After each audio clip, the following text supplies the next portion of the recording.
What's up, everybody? I wanted to give a proper introduction to my MK6 GTI. I've owned it for about a year and a half now, and I figured we'd go over the mods.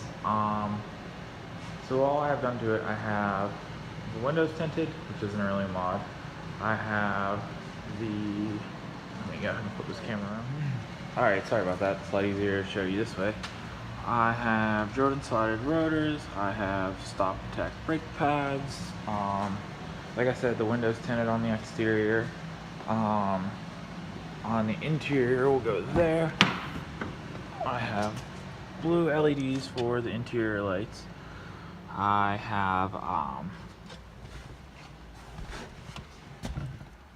the Pro Sport boost gauge. I have the underseat glove box installed. What else do I have in here? As far as interior, that's about all I have done. Underneath it, I have an aftermarket rear sway bar. I have the sequential V-Land taillights.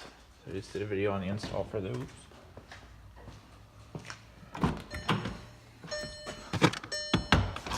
Let's pop the hood.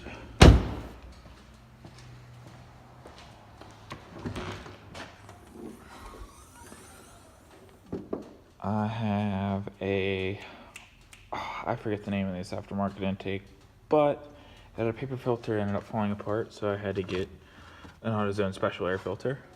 Catless downpipe, turbovac exhaust, motor mounts, like I said, I think. What else do we have on it? So that's the mod list I have done to it. I got it with 110,000 miles on it about a year and a half ago. Since I've got it, things that have broke on it, let's talk about that. The first week I owned it, the motor blew up, actually. Timing chain tensioner failed, which, if you don't know about these CSI motors, they love to have timing chain tension failures. I highly recommend you replace them, and with the updated part, or else you end up like me and have to get a whole new motor because you bend everything and destroy everything.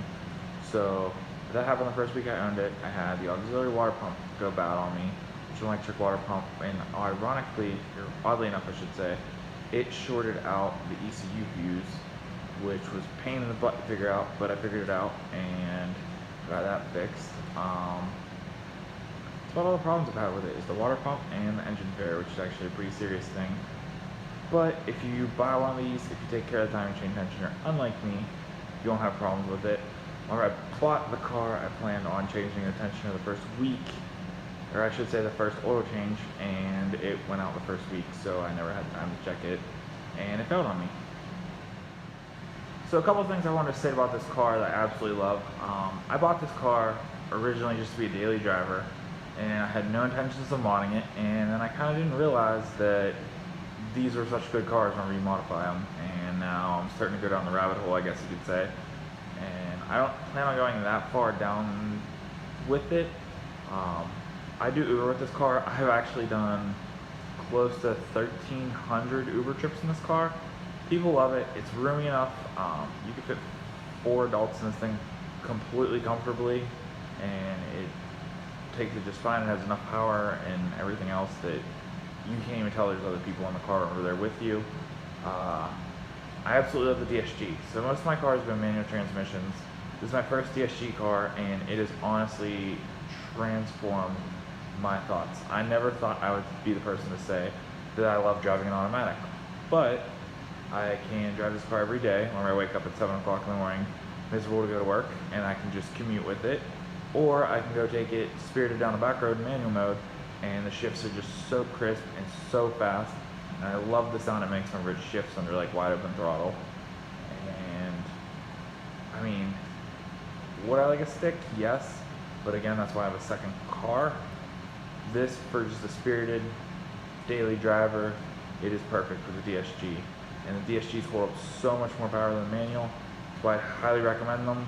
Again, I never thought I would say that, coming from manual, mostly cars, to ever imagine myself driving an auto and loving it. But this car has definitely changed my mind. One other thing I want to mention is it's a 5-door hatchback. You can't beat it. I've fit so much stuff in this car. I've moved with this car. And for the all-around practicality of it, this is just the greatest car I've ever owned.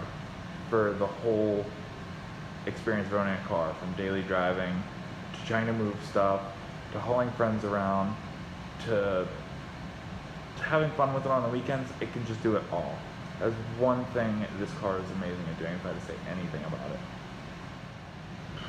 So what are my future plans with this car? I think the next one I'm going to do with it is probably lower it. I'd like to put spacers on the wheels a little bit, space it out, get the flush mount kit from ECS. Eventually I'm going to go KO4 turbo with it, and I think that's it. And just other than that, keep it a fun daily driver. I can do autocross with. I might do the track days with it here and there, but that is mainly what this car is here for, which I will do a proper introduction on my Miata eventually. It's been a while since I posted videos of that, and the ones I have posted are kind of crappy. But I'll keep uploading videos, and that is my MK6 GTI.